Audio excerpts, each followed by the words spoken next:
غيث مع بايش، هجومنا كرار نبيل، هنا الابعاد ولكنه خاطئ من قبل تقي، خطيره داخل، جول جول جول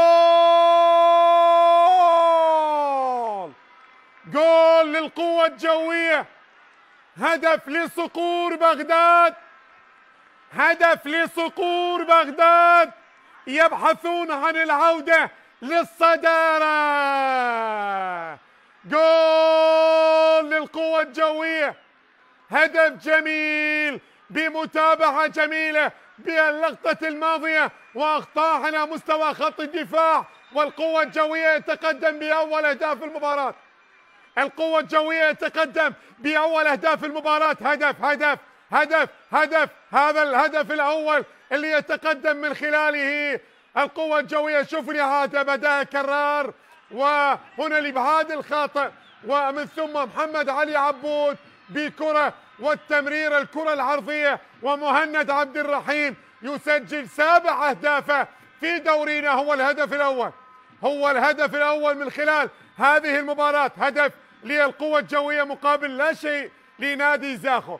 هذا الخطأ الأول، هذا من الخطأ الأول من منتظر، وبعد ذلك الخطأ من قبل اللاعب أرمان، وتابع الكرة محمد علي عبود وقدم كرة على طبق من ذهب لي مهند عبد الرحيم اللي ما كذب خبر وسجل هدف التقدم. هدف مقابل لا شيء في الدقيقة 30 الآن.